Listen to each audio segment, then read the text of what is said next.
सजनीपुर नाम का एक सुंदर पहाड़ी इलाका होता है। वहाँ हर साल कई टूरिस्ट घूमने आते थे। उसी इलाके में एक छोटा सा गांव था, चंचलपुर। एक बार चंचलपुर में शहर से 3 टूरिस्ट घूमने आते हैं, सुनील, रवि और हीरा। वे पूरे गांव में घूमकर प्रकृति का आनंद लेते, पेड़ों से तोड़कर फल खाते और फोटो खींचते। एक रोज वो ऐसे ही घूम रहे थे, तभी उनके पास एक पागल बुढ़िया आ जाती है। चले जाओ यहाँ से, मारूंगी, भाग जाओ। फिर वह बुढ़िया उन्हें डंडे से मारने के लिए उनके पीछे भागने लगती है। भागते भागते वे तीनों अपने होटल में पहुंच जाते हैं। अरे भाई, ये क्या बना था? मुझे तो लगा आज मेरा सिर गया। अरे कोई पागल बुढ़िया थी, देखा नहीं तुमने? हम डरे और उसने हमें और डराना चालू कर दिया। हाँ, सही कहते हो। कल से हम उस साइड नहीं जाएंगे, और वो पागल बुढ़िया कहीं दिख भी गई तो कट लेंगे वहाँ से, बता रहे। फिर वे तीनों सो जाते हैं। आधी रात होने पर जंगल से किसी के रोने की आवाज आती है।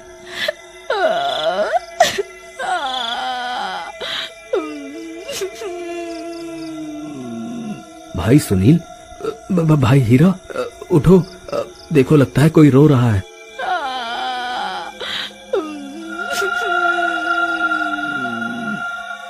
हमें यहाँ से निकल जाना चाहिए, यहाँ चीजें डरावनी होती जा रही हैं। अबे बेवकूफ, ये गांव जंगल के बीचों बीच है। और बता, जंगल में कौन रहते हैं? जंगली जानवर। हाँ, डरपोक रवि जी, इस जंगल में जंगली जानवर हैं, वही रो रहे हैं। वे तीनों फिर से सो जाते हैं। अगली सुबह वे फिर से गांव घूमने निकल जाते हैं। उन्हें वो पागल बुढ़िया फिर से मिल जाती है। चले जाओ, और वह डंडा लेकर उनके पीछे पड़ जाती है। थोड़ी देर में वे तीनों फिर से होटल पर पहुंच जाते हैं। यार, तुम दोनों पागल हो। एक कमजोर सी पागल बुढ़िया को देखकर भागने लगते हो, हैं? तुम्हारे साथ फिर मुझे भी भागना पड़ता है। बताओ, हमें उस बुढ़िया को सबक सिखाना होगा, नहीं तो वो हमारी ट्रिप की ऐसी तैसी कर देगी, बता रहे। भाई हीरा, मैं कहाँ भागता हूँ? सबसे पहले तो इस रवि की हवा निकल जाती है, इसकी वजह से मुझे भागना पड़ता है। भाइयों, ये गांव बहुत अजीब है, हमें यहाँ से चलना चाहिए। तुझे जाना है तो तू जा, हम तो यहीं एंजॉय करेंगे। गांव में लड़कियां देखिए कितनी सुंदर है। मैं तो यहाँ तुम्हारी भाभी ढूंढ कर ही जाऊंगा, बता रहा हूँ। ठीक है, मैं जाता हूँ। फिर रवि अपना सामान उठाकर वहाँ से निकल जाता है। फिर थोड़ी देर चलने के बाद, हे ईश्वर, मैं आ तो गया बाहर, लेकिन शहर जाऊंगा कैसे?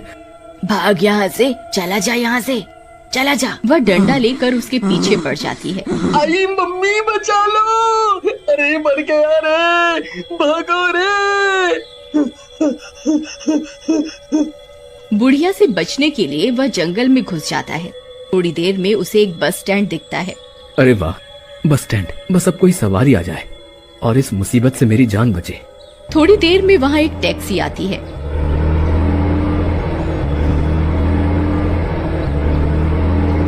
टैक्सी को एक सुंदर लड़की चला रही होती है।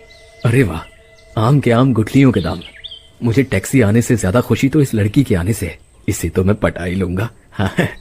फिर वो उस टैक्सी में बैठ जाता है। थोड़ी देर बाद, तुम बहुत सुंदर हो, मन करता है तुम्हें अपनी बाहों में ले लूं। उसके यह बोलते ही वह लड़की टैक्सी रोक देती है और एक खतरनाक चुड़ैल बन जाती है।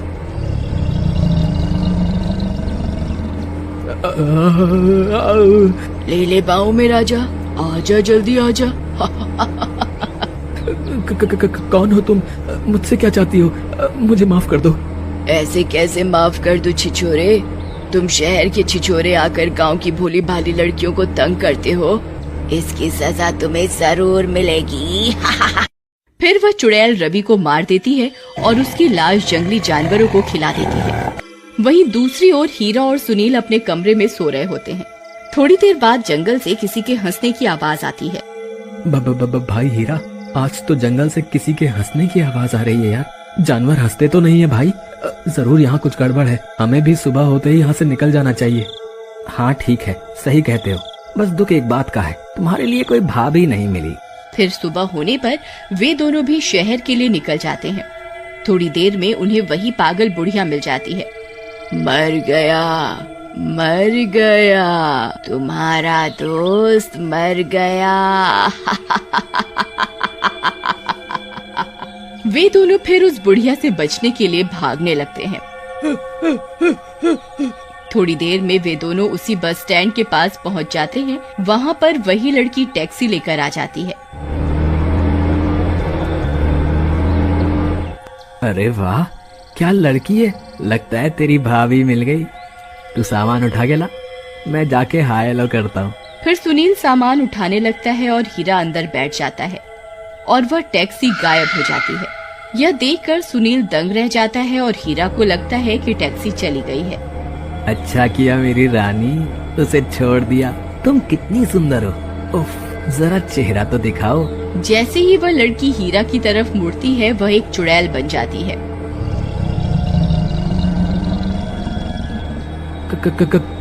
कौन हो तुम? मुझे जाने दो। अब तो नरक में ही जाएगा तू शहरी छिछोरे। फिर चुड़ैल उसे मार देती है और लाश जानवरों को डाल देती है। वही सुनील भागा भागा उस बुढ़िया के पास पहुंच जाता है। मर गया ना तेरा वो दोस्त भी। अम्मा, क्या आप जानती हैं कि ये सब क्या हो रहा है? हाँ, वो चुड़ैल मेरी ही बेटी है। कुछ साल पहले यहाँ शहर से एक टैक्सी में कुछ लड़के घूमने आए। उन्होंने मेरी बेटी को बहला फुसला कर टैक्सी में बिठा लिया और फिर बेरहमी से उसे मार दिया। तब से वो चुड़ैल बन गई। पहले उन टैक्सी वाले लड़कों को मारा और फिर अब जो भी इस गांव में शहर से आता है उन्हें मार देती है। पर अम्मा, ऐसे तो लोग इस इलाके में आना ही बंद कर देंगे और कई लोगों की आमदनी छिन जाएगी। और हर कोई लड़का तो एक जैसा नहीं होता ना। मैं हर लड़की को अपनी बहन की तरह देखता हूँ। इसका कुछ समाधान बताओ अम्मा। ठीक है, तुम रात 12 बजे आ जाना। मेरी बेटी मुझसे 12 बजे मिलने आती है रोज। फिर 12 बजते ही वो बुढ़िया की झोपड़ी के पास पहुंच जाता है। थोड़ी देर में वह चुड़ैल वहां टैक्सी लेकर आ जाती है। कौन है ये? कौन है ये माँ? सुनिए चुड़ैल जी, मुझे अम्मा ने सब बता दिया है। मुझे आपकी मृत्यु का बहुत दुख है, लेकिन आप हर बेगुनाह को मारेंगी तो ये इलाका भूतिया घोषित हो जाएगा। तो क्या करूं? ऐसे ही अपने यहाँ की भोली भाली लड़कियों को परेशान होती देखती रहूं?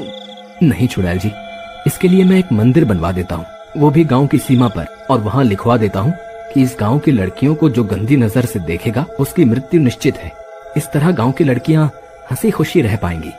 ठीक है, पर किसी ने भी अगर गांव की लड़कियों को तंग किया तो मैं उसे नहीं छोड़ूंगी। ठीक है चुड़ैल जी, ठीक है चुड़ैल जी। गुनहगार को सजा मिलनी ही चाहिए। कम से कम बेगुनाह लोगों की जान तो बचेगी। मैं कल से ही मंदिर बनवाने का काम शुरू करता हूँ चुड़ैल जी। फिर सुनील गांव की सीमा पर एक मंदिर बनवा देता है। साथ ही लिखवा देता है, गांव की लड़कियों को गंदी नजर से न देखें, नहीं तो मृत्यु निश्चित है और सभी टूरिस्ट का दर्शन करना अनिवार्य है। ये बात हर जगह फैला देता है।